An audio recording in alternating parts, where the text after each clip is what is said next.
We are just rolling in 2025. We really are. So this week's guest is Melanie Deziel. She is absolutely a badass in her own right that has created her own company. You're going to hear all about her story about keeping your content real to who you are and what you're putting out there. Stay tuned. You will thoroughly enjoy this conversation and definitely grab some tips and inside tips from Melanie. So listen in, and I'll just let it go from there. Welcome to The Seed, cultivating growth and empowering women in business, brought to you by Dandelion-Inc. I'm your host, Lisa Resnick, and this podcast is all about connecting, developing, and supporting women in business. Join me as we explore tips and insights on leadership, business development, and social media strategies that can help you thrive. We'll also hear from amazing guests who share their stories and experiences, offering inspiration and practical advice for your entrepreneurial journey. So tune in, download, like, and subscribe. And remember, if you love what you hear, share it with others. Together, let's cultivate growth and empower women in business. Hey everyone, welcome back to The Seed. I am here with Melanie, and please, Melanie, correct me if I'm pronouncing your last name correct. Deziel. That's it. Holy nice, nice, Nailed nice. it. Do you know your last name was also my favorite brand of jeans when I was younger? I It, don't do it, it. Do they even still exist? I'm I assuming. think they do, but I love Diesel jeans as well. The thing is, I grew up in the prime days of Vin Diesel, so that was more the thing that I got, the reference I got. Like we are not related. It is totally different. That's amazing. That's amazing. So my maiden name was Bloomberg, and I will never forget when I lived in Washington, D.C., how much that last name helped me. Yeah. And Reservations, whatever you but want. listen, here's the whole thing. When I was asked, "Are you related to Michael Bloomberg?" My response was honest. Yes, I am, because that's my brother. Not The like but I mean, in my brother's mind, he was the Michael yeah, Bloomberg. not the one you're thinking of. Not the one. Yeah, Or maybe, who knows? I All love it. right. I am here with Melanie. She is a leading expert in content creation and storytelling. And you've actually even wrote two books, right? I have, yeah. The last one was Prove It, Yep. All about how to use content as a tool for building trust, like to get your audience to trust that you're not scamming them. You really are who you say you are. which is really super important in today's world. We just went Yeah. through this, the two authentication process that we have to go through. And then the first one before that is the Mhm. content fuel framework. That's right. Yeah, Content Fuel Framework was my first book, and it's really all about how to come up with content ideas. I feel like we're all frantically trying to program all these different social channels and a blog and YouTube, and like you never stop creating, and sometimes you get stuck. And you're like, what new thing could I possibly say? So having a Yeah. system to rely on when it's time to come up with new stuff can be really, really helpful. Now I have to ask, Yeah, what led you down this path? that's a really You knew this was yeah. coming. Well, it's a good question. It's a combination of a couple things. So first things first, I made my way into the marketing world via journalism. So I studied to be a journalist. I always thought I'd end up in journalism. But what that gave me was this really editorial sense of what content and writing and video and all those things should look Yes. like, which is really a gift in the marketing space. I'm always defaulting to putting the audience first, which isn't always what happens by default when you're working with, marketing, And sales. branding, Exactly, it's right? very difficult. So that was definitely a gift. The other gift is that I am autistic and I have a very visual mind that seeks out systems, process, organization. I can't help but see patterns in the way things relate to each other. So when someone asks me, well, how do I come up with content ideas? I couldn't give a simple answer. I had to think, well, what is the system? How do you move through that decision process? What is happening, on a neurological level when you're Yes. connecting these disparate things? And how can I turn that into something visual that people can move through as a process? So that was the first book. Second book was the same thing. Well, which content should I create first? My answer was whatever makes your audience trust you the most. And so again, turning and saying, well, how do we determine which content helps earn trust? What are those characteristics, and how do we create sort of a rubric you can use to go about earning trust through content? So it's always been that sort of journalistic sensibility and then I guess autistic neurology that kind of Well, combine. I was about to say, you weren't diagnosed until later in life, right? Yeah, yeah. And I never really knew what that was. I always just thought like the way my brain works was how I would talk about it. I have a visual mind, like I see these things. Little did I know. I just had no idea what to call it, right? And now, 4 years on from my diagnosis, I can see how those things work together and what a gift that was. But yeah, I've always had that sort of visual mind.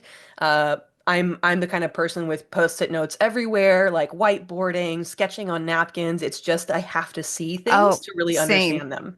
same. It's like even if I'm visualizing it in my mind, I Hmm. then have to put it on some paper in Yep. order for it to work, for me to understand, see the misses Hmm. and see what's working. If it's not done in that framework, I can't comprehend it. And it's just Yeah. like you feel like at some time, like, is there a glitch in my system Yeah. that is not able to put it together? And really, Well, it's just the presentation of it.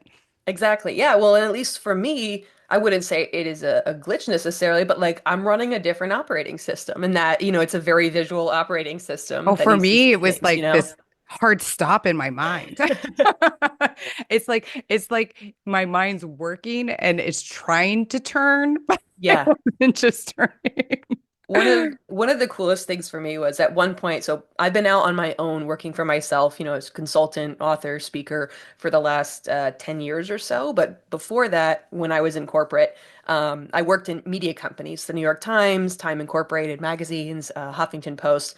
And the best thing I would always request was I don't care where you put me in an office, but it has to have a whiteboard. And if it doesn't have a whiteboard, I need glass walls, like glass, a lot of the offices Yes. have like the glass wall or the glass door because I'm like, I'm going to be writing on the walls. It's in everyone's best interest if it's removable. Like, let's just get that squared away because that's how I think through things.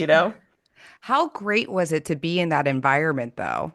It really, I mean, so being at the New York Times, I feel like was such a critical thing for me. Again, coming from journalism, I was not there in a journalistic capacity. I was there helping build out their sponsored content team. So I was still doing content marketing, advertising content. But obviously, like studying to be a journalist, that's like, you know, angels in the background, like, oh, like that's where you want to go. Um, so that was incredible. But it also was my first taste of like crippling imposter syndrome. So when I got hired at the New York Times, this was their first foray into branded content, meaning content that was sponsored by brands, like written articles, videos, things that were sponsored. And obviously that presents some ethical questions, like how do we do this in a way that's not deceiving? How do we make it clear to our audience, like this is sponsored over here, this is editorial over here, don't get confused. I was 24 years old and they brought me in as the first full-time hire for this team. I was the first ever editor of branded content at the New York Times. That's badass. So badass, so terrifying. Like it was both of those things, right? It's true. Um, and it was this moment where, again, because of my journalism background, I was super qualified. Like I did earn that job, I had the right skills, and it was great for everyone to know that the person in making those decisions, at least early on, was coming from journalism. I wasn't like Yeah. some, used car salesman like sliding in and making ethically, questionable decisions. That was really bringing that journalist sensibility. But it was also like I would have these moments where I'd go home from work and I'm like, I spent $100,000 of Google's money on ads today. Like, who let me do that? Like, I can't even cook for myself, Like, what? How did this happen? And it was great. We did awesome work. I got to work with incredible people. But that was probably, I worked about a year when they were establishing that team to kind of set the systems up. That was a big part of my role early on. that was probably the year where I most came into my own because I went from, I was at HuffPost before that where it was like jeans and sweatpants to work, people bringing their dogs, like, we had nap pods in the office. It was just Oh like my millennial gosh. startup chaos, right? And then I'm Yeah. at the New York Times. So that year was so They transformative. are two completely Very, different very different. dynamics in Very different. the journalistic world. Very Yeah. different. Totally. And it was also really fun. It was my first like again because HuffPost. It was my first like corporate experience. And when I came in, I was like, all right, I gotta wear suits. I gotta wear heels. Like I'm gonna be so professional, like so professional. And my Writing boss on took the walls. yeah. But my boss actually took me aside after like 2 or 3 months and he's like, are you comfortable? Like, I think you're putting a lot of pressure on yourself to show up a certain way. And like, please remember we hired you because of who you are, not like how you dress, Aw. Like don't feel like you need to put on a show here. And actually opposite, like when you show up in jeans and Converse, like that's way more compelling to a brand because they want a creative in the room. They don't want another suit. They're coming to us because you can give them good ideas. So it was really such a year of like figuring out who I was, coming into my own, really growing confident in the work that I was doing, and being able to like handle myself and like hold my own in these rooms full of like Goldman Sachs sales executives, again, as a 24-year-old, and then go home to like streaming Netflix in my studio apartment. Like, Girl, you were in New York. That studio apartment is probably like, I can't even imagine. Can't listen, even imagine. it It's was gold number one there. It is. I mean, it doesn't exist anymore. That building's been leveled. I was deep Oh, in Brooklyn. I shared a bathroom with my neighbor who also had a studio apartment. Like it wasn't like your Gossip Girl studio. It was more like your season one girls studio. You know what I mean? I do know what you mean. So then what made you take the leap from the New York Times Yeah. to being like, listen, no, I got this. I got this on my own. So after I was at the New York Times for a little over a year, and they were going through some restructuring. And like I said, my role early on was to kind of get things set up. So if I did my job well, which I did, then there was no need for me after a certain point. Systems were in place, hierarchies were established, teams had been hired. So it was a really good time for me to transition. I went over to Time Incorporated, which, despite the similar name, this is was a magazine company. So People, Sports Illustrated, Time, Entertainment Okay. Weekly, The a lot of really, overarching. yeah, exactly, a parent company. Um, and I had a fun job there working across all the different titles on sponsored content.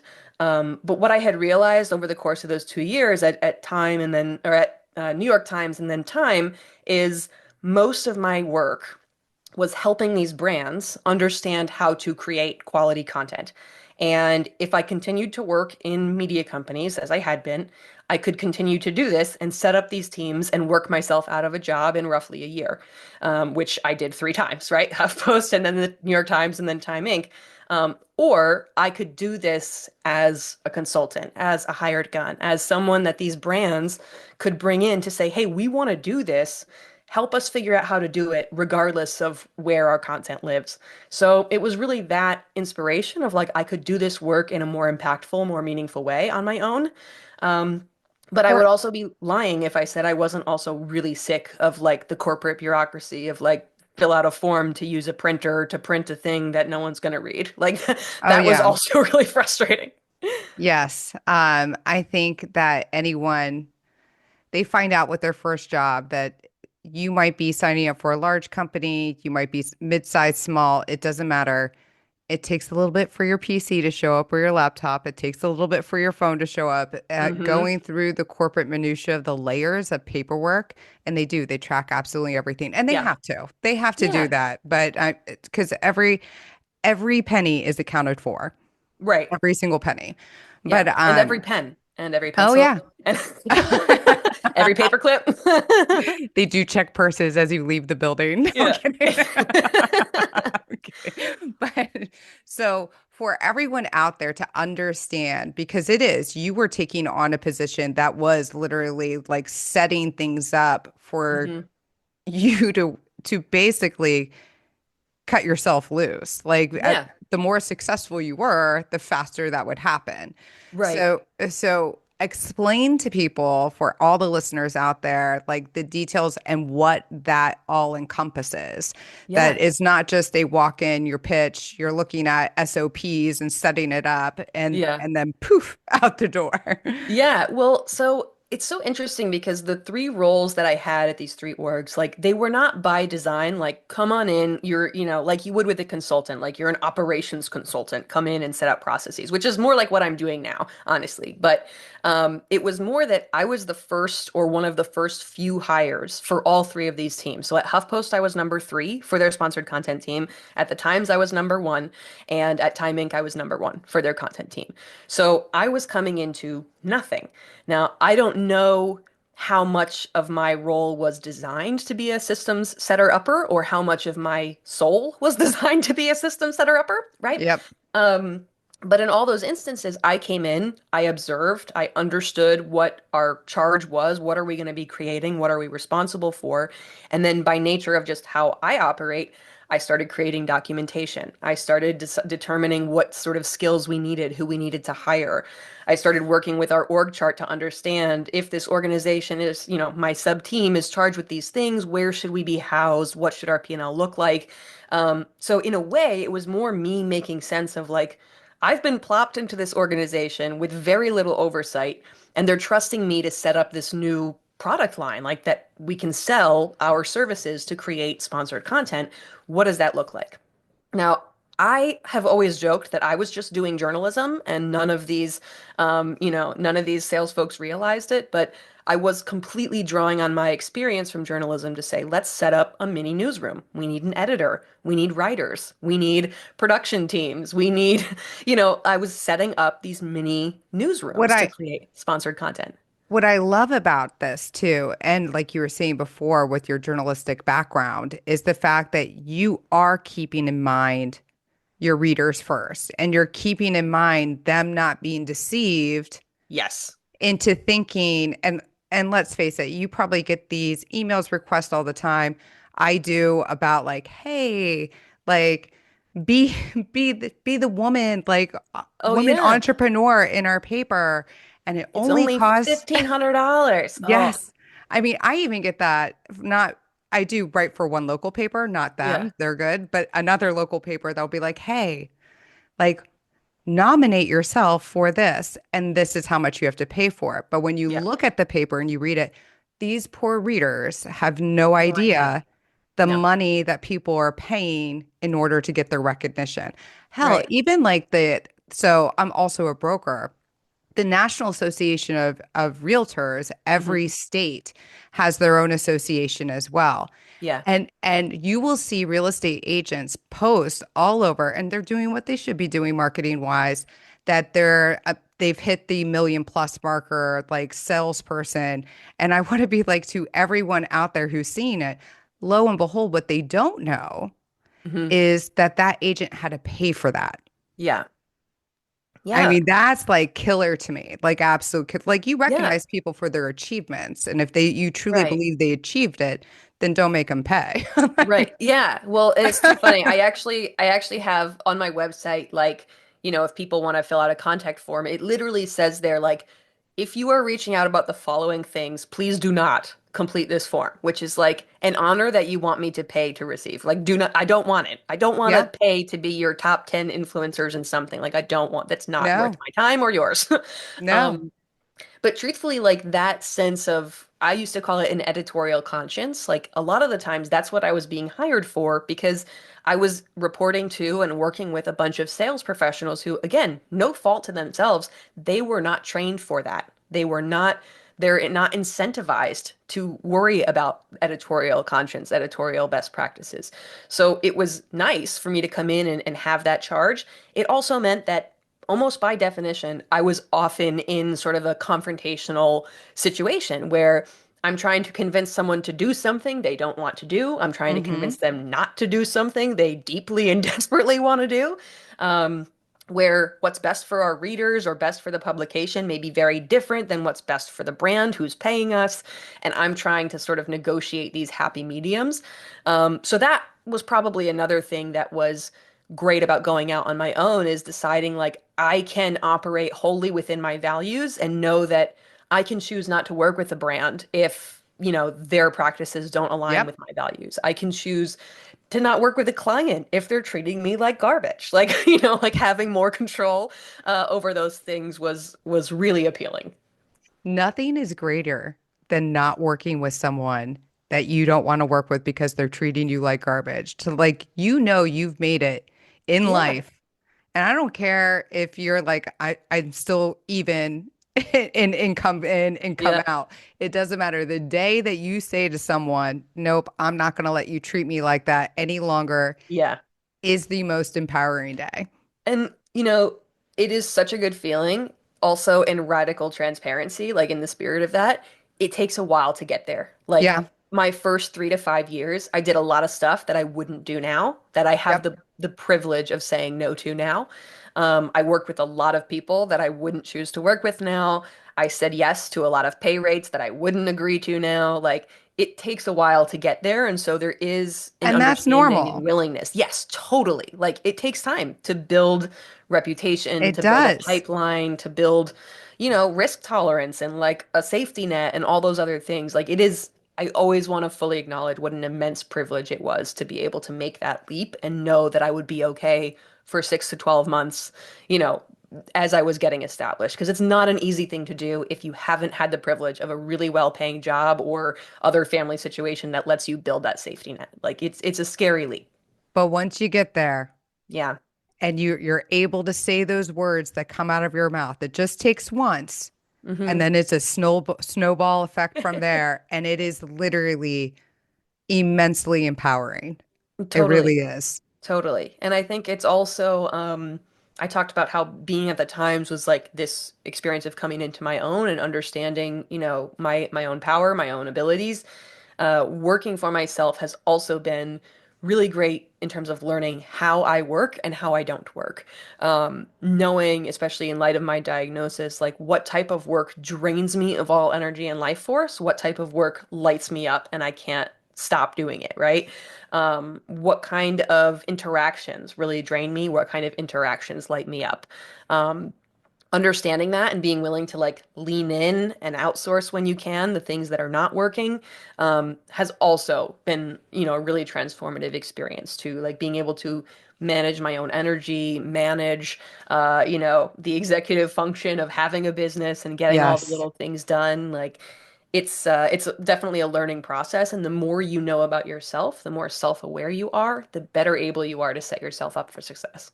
I agree. And there is no one size fits all when it comes to owning your own business. There really isn't. No, no. And it's always changing too. Like that's the other thing. My business looks very different today than it did 2, 3 years ago in the peak of COVID, before that, before I had a kid, like your business is constantly evolving to suit your life if you're doing it right and if you have the privilege to do that. So I have a question for you. Yeah. What's a common misconception about content strategy that you wish more people understood? More is not more. More is not more. Ooh, I think, one of the biggest misconceptions is that you have to be constantly saying something just for the sake of saying something.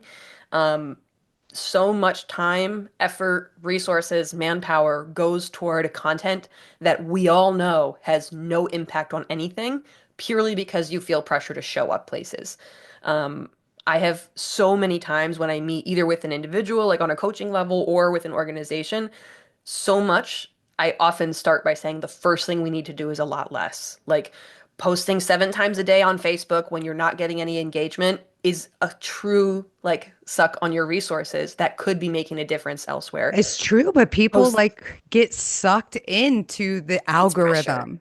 Totally, it's pressure. But the thing is like a lot of the work that we're doing from a content perspective, whether it's emails you're sending, videos you're posting, like all this stuff, it takes a tremendous amount of like creative effort, of again, manpower, tools that you're using.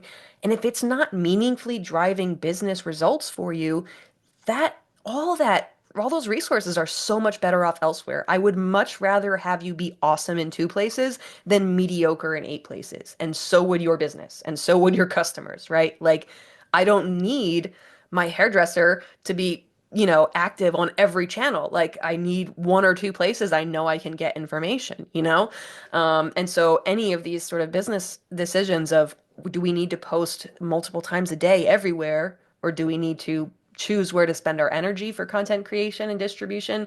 It's always better to choose fewer and be better than to feel this pressure to show up everywhere.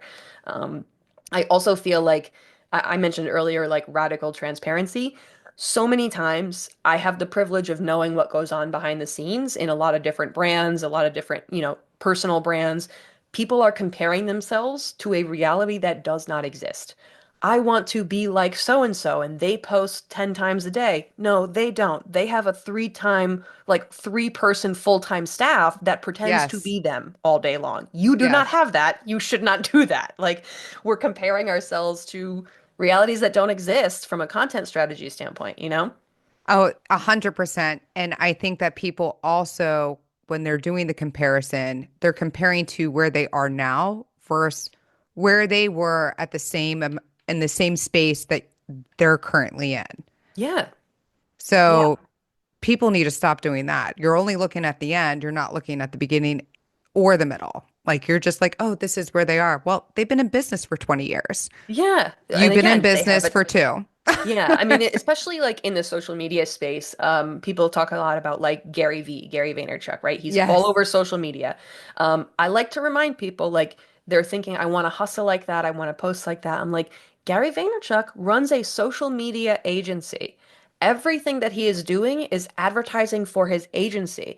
His actions are not reflective of you and your industry. They are reflective of someone selling social media services. So, like, what he's doing, again, with a full team, a full company behind him, is Yes. not necessarily a good blueprint for what you should be doing, right? And this is something that comes from one of my business partners that I work with on a lot of projects, Jay Akinzo. He always says there's a lot of work that looks like work. And I think that's something you really need to realize going in if you're going to be doing your own thing is there are so many things that will trick you into thinking you are working on your business and to thinking that you are making progress, and they are absolutely not. And look, I'm not saying social media is not valuable. I'm not saying it doesn't Agree drive business, completely.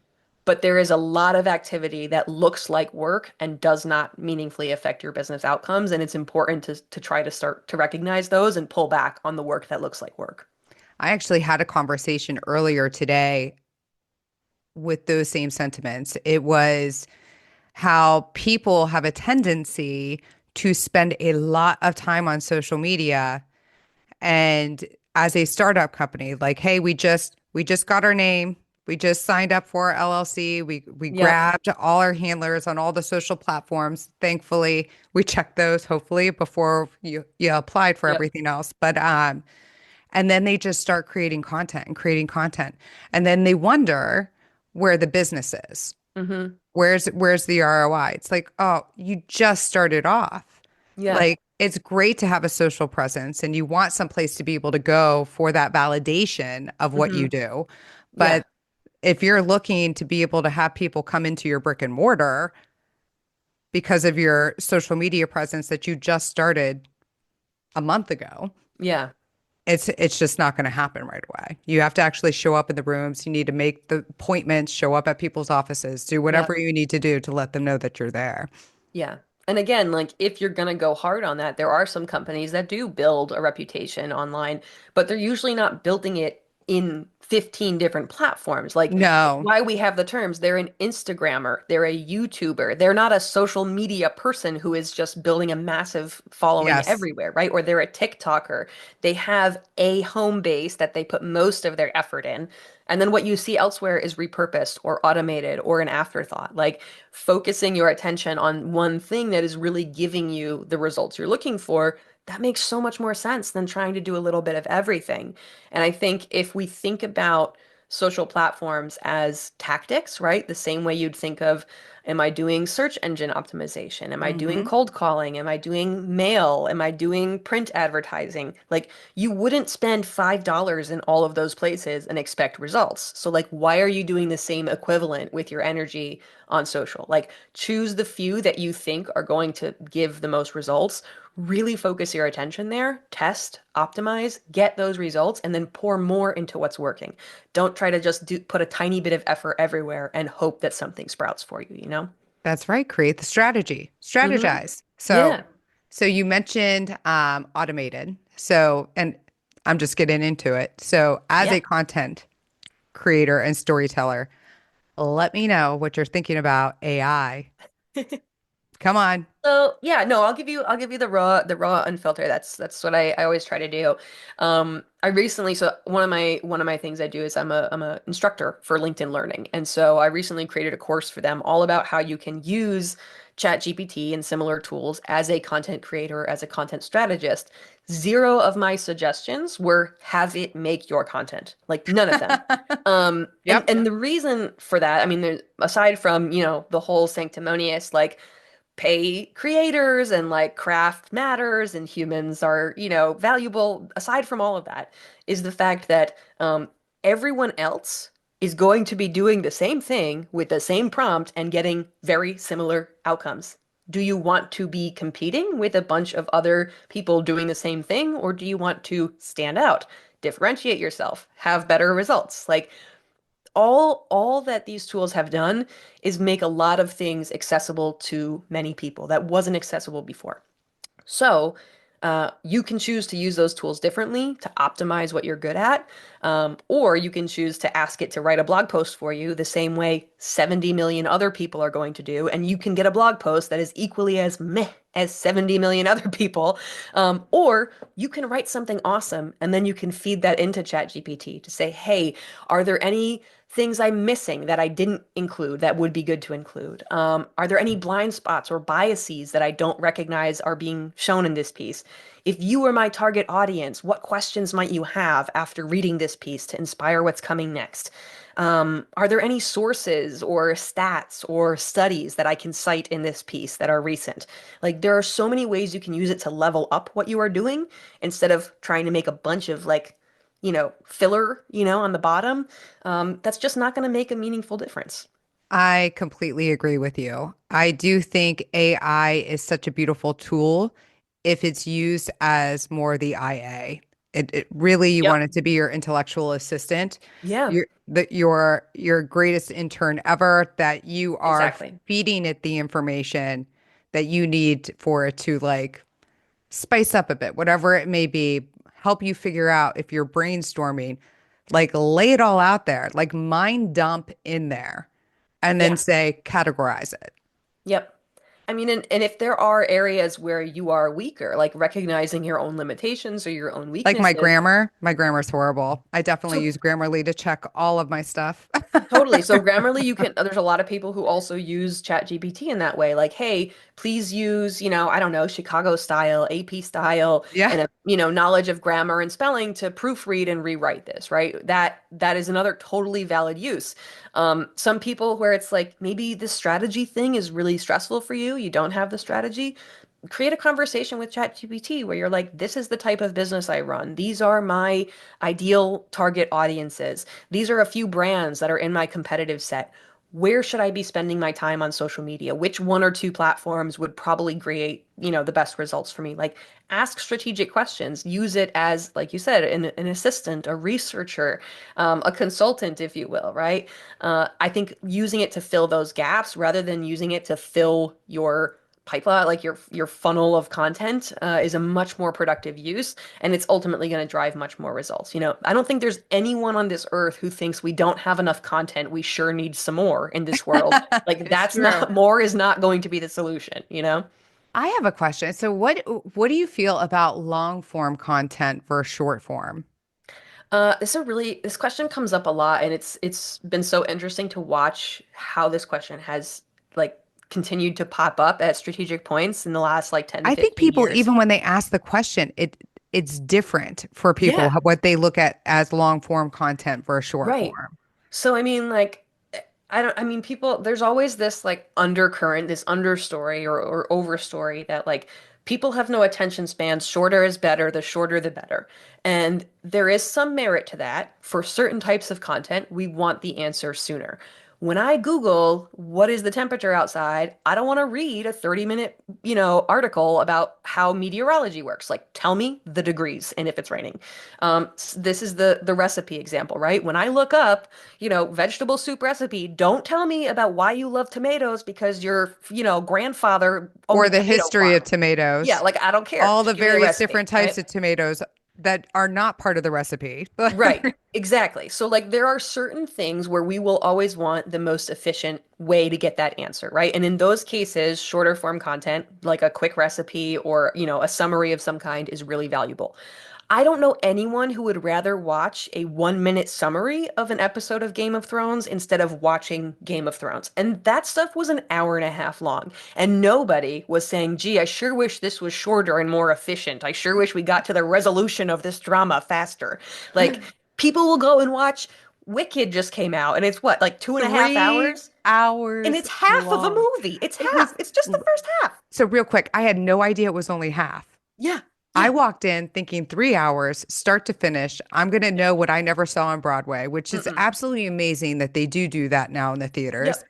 But when that 2 hours and 50 minutes was up and it showed like this whole like part two coming out, I was like, what the hell is Yeah. this? I Right? was so frustrated. Right? Or like, your favorite musical artist, you're like, I wish the songs were shorter. I wish the Yeah. albums were less frequent. Like, no, when we look for quality, when we look for emotion, when we look for feeling like invested, when we want to feel something, like when we look for story, we don't always worry about the length. And so I think it's less about making everything shorter or believing we have no attention span and recognizing the value you're providing and whether it's worth that time, right? Because if a movie is bad, people won't go see it. If the music is bad, people won't listen to it. So if your content is not getting engagement, there's a chance, like, let me hold your hand as I say this, that like it's not worth the time that you're asking. And that's when we need to be asking, like, should this be shorter? Should this be more efficient? Or are we trying to take someone on a journey where we need that time to build suspense, to build an emotional connection like you do in a movie or in a song or something else, right? So I don't think there's one like it all needs to be short, it all needs to be long. It's most often a mismatch between what the audience actually wants and what we feel as the creator is it's worth, you know? What do you think about posts with a whole hell of a lot of content, words written above it? So you have your image and then it's Yeah. like 5 paragraphs. Like a caption? Or what do Yeah, you the mean? captions, the captions. I mean, look, like I said, if people are reading it, then great. If they're not, like, to me, I would always say like your data is going to be a much better strategist and Oh, a a much hundred better percent. analyst than anyone on the outside. Um, But yeah, I mean, like if you're a travel blogger and you're posting photos from a trip and using the caption to talk about your trip and people follow you because they care about that, Oh, then they by want to all read means it. go for it, right? If you are a fashion influencer and you post an outfit and the details underneath, paragraphs of which shoes are they, which jacket is it, what makeup are you using, people are going to read it. But if I post like a picture of my dog, which I don't have, so this doesn't even make sense. If I just like post a pet picture and She's I have talking like about me indirectly. 40 paragraphs about like why I love my dog, like She's definitely talking about me right now. like that doesn't impact the audience. They're not looking for that, you Oh my know? gosh, they love it. It's my dog. Okay. No kidding. But that being said, like then we have Grumpy Cat, right? Like people followed Grumpy Cat and Oh cared yes. deeply about everything Grumpy Cat did. So there's two sides to it, but it's about what is the audience here for and what do they actually want? Like, are we giving them what they want or are we trying to force something that they definitely don't want? Does anything ever make you wonder why that is attracting the audience versus something else? It's such a good question. I think I feel this most often on TikTok, where occasionally, because I try to engage with content, even if it's not for me, because it's like a learning experience. Somebody wants this. If it's getting engagement, somebody wants it. It's clearly not me, but somebody wants it, right? Um, I try really hard not to have a judgment about content that does really well and to just acknowledge that like this is speaking to someone with different needs than I have, right? Or this is speaking to a need that I don't currently experience, or it's speaking to an interest that I don't have. Um, because I can think of parallels either way. Like I often see people who do gameplay, people who like stream gameplay of video games, and I'm like, I don't think I would watch for 5 hours as somebody else played video games. That being said, like I would watch behind the scenes documentary about my favorite artists, and someone who doesn't listen to that artist won't care. I will watch, like I do miniature art and like miniature dioramas and things. I will totally watch a sped up video of someone, 2 hours of someone creating this beautiful artwork. Other people probably feel the same way, where they're like, why would you watch someone else make artwork for 2 hours? But like, that's just not a need that I have or an interest that I have. But I think it's all interesting data. Like, it's all something you can learn from, even if it doesn't necessarily appeal to you. I agree completely. Even the woman who was just standing outside watering her garden and got absolutely a million views. Good, Listen, that's good. peaceful. That's what I thought. I was like, well, if you think about it, I mean, your mind could wander and you're dreaming. It's like the visual equivalent of like meditation music, or like Yeah. bird sounds. Like, Yeah. sometimes it's just peaceful. Okay. So now I'm gonna ask you some actionable advice Okay, so all our listeners could absorb this. All love right. it. What's the first step someone should take if they feel stuck in their content creation process? So I think it depends on what you're feeling stuck about, or like, are you stuck creatively? Like this is not fulfilling, or are you stuck because it's not working? But so many times these kinds of things can be solved by taking a step back and referring back to your why. Like, why am I making this in the first place? Because sometimes the answer will cause you to pivot. Sometimes it'll make you realize that what you're trying to do is not something you need to do at all. And that's why it's not working, because you're trying to do something you don't need to do. Yep.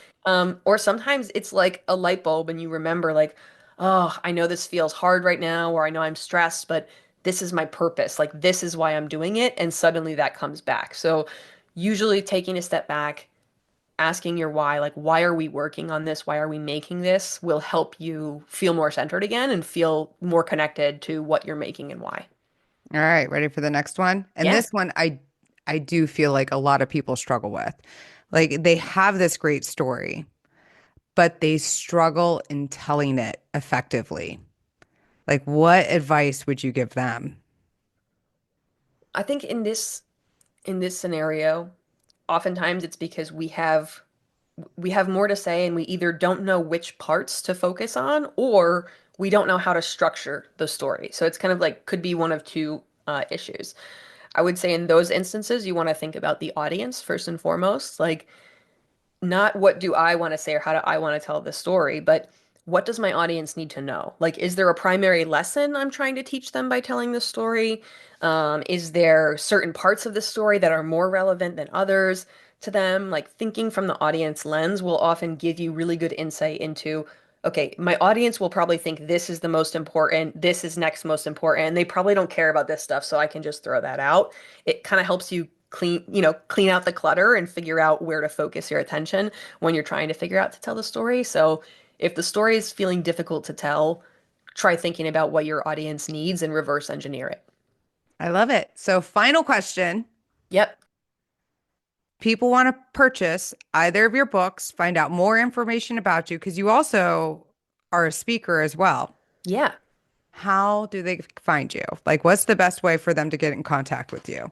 So this is I just will say I'm very search optimized. So as long as you spell it reasonably correctly, you should find me on whatever platform you spend time on.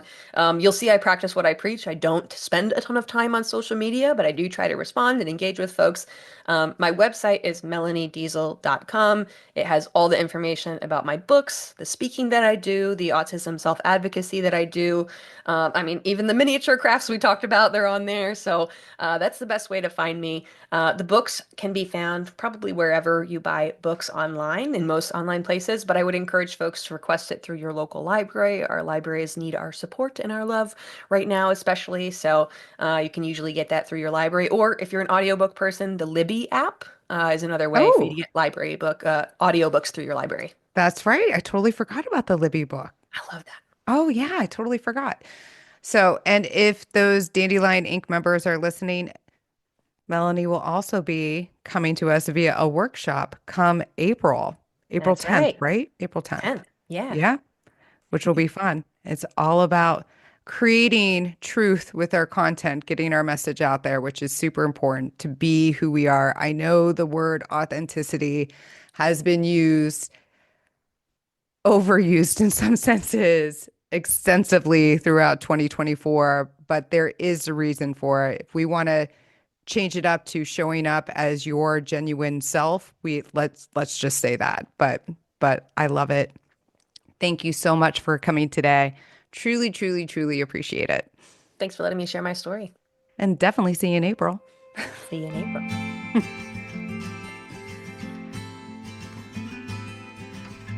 Thank you, everyone, for listening in to The Seed. If you'd like to receive our weekly newsletter, go to dandelion-inc.com and click Let's Connect. And please be sure to subscribe to The Seeds podcast to hear more inspiring stories from other badass women that are all around us. Remember, behind every woman is a tribe of other successful women who have their back. To you all, thank you.